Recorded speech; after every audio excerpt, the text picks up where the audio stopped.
Still at the Reubens, still wearing a black tie and a little name pad that says first time, which just allows them to haze me later, I think. There's robes and paddles, and I'm really afraid of it myself. But you should be afraid. I should be afraid, yeah. So, John Hambrock of the brilliant mind of Edison Lee, and also husband of the wonderful Ann Hambrock, and they are the organizers of the Kenosha Festival, which you will be hearing a lot about in September when I'm there doing this sort of thing.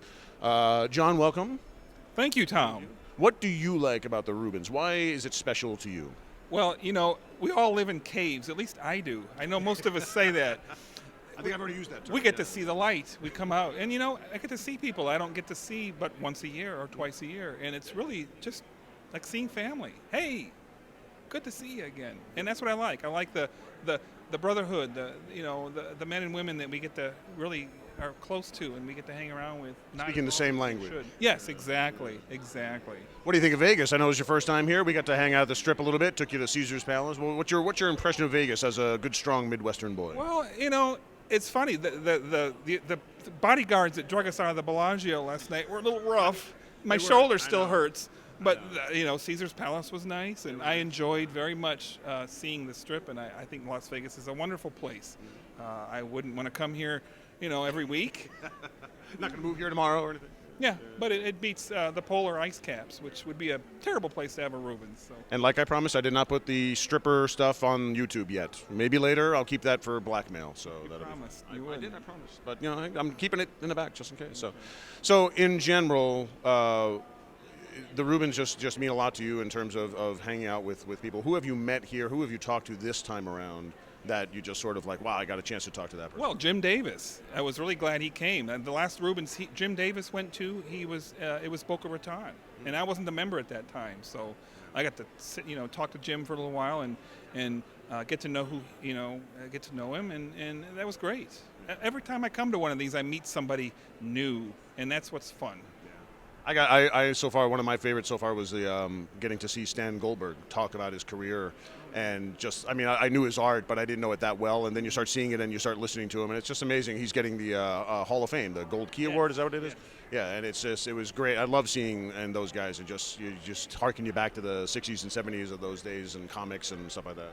Oh yeah, the first time I met Stan, I've known Stan for about 3 years. The first time I met Stan, we were instantly friends, and we've remained so ever since. And that's what I like about the society, is that you meet people and you meet them for the first time, and you oftentimes feel like you've known them for a very long time because you just connect. I've noticed that even as, a lot of people seem to know me because of what I've been doing, but they immediately accept me. I mean, people are just like, hey, how you doing? And it doesn't feel standoffish at all. I've been flummoxed by the entire thing. I'm just standing there going, hi, that's great. And it just freaks me out. Everyone's equal here. We're all just cartoonists.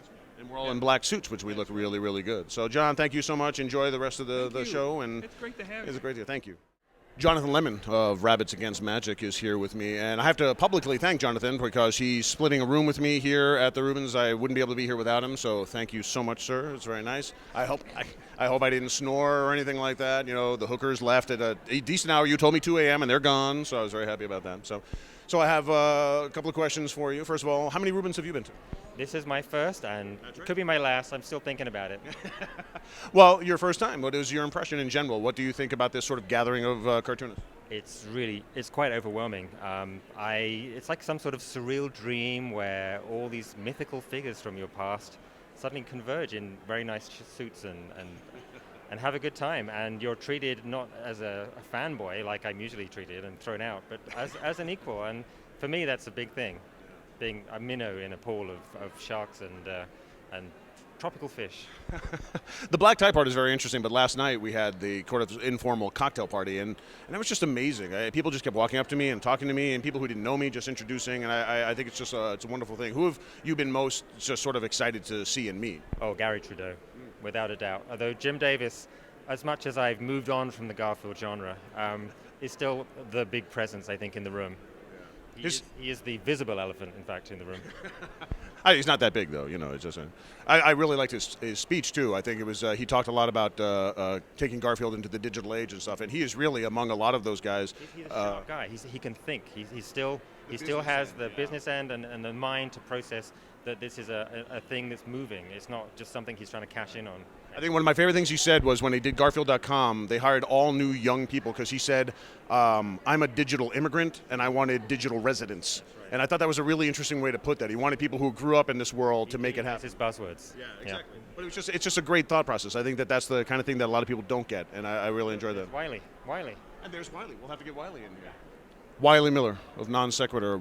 Seriously, one of my favorite comics, and I'm so happy to have met him because it's been one of my favorites for years and years and years. You are a nominee tonight in the panel department. That's very exciting for you.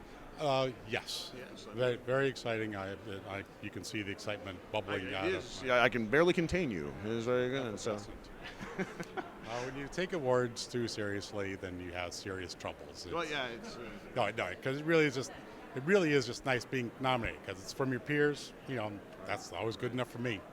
How do you enjoy the Reubens in general? What is it about the Reubens that you do like, that you come out for? It's getting together with other cartoonists. We don't generally get to do that on a regular basis. So it's one time a year where you get to be in a room full of people who speak the same language. It's essentially it.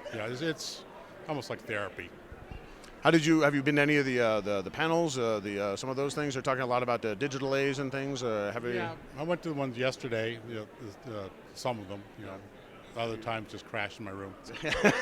Well, we are in Vegas. That's half the fun. So It's like, so I'm afraid I don't have the knowledge of the Reubens in my head. Have you won before? You've been nominated, I'm sure, many times. Yeah, I think I've been nominated 10. I think this is my 10th or 11th time. I don't know. I've won 4 times in the past. I think 1 for each 5. 1 for the thumb. Right, that's what we need now. Right. Well, like I said, I don't take it that seriously. thank you for coming by, Wiley. I'm a big fan. Thank you.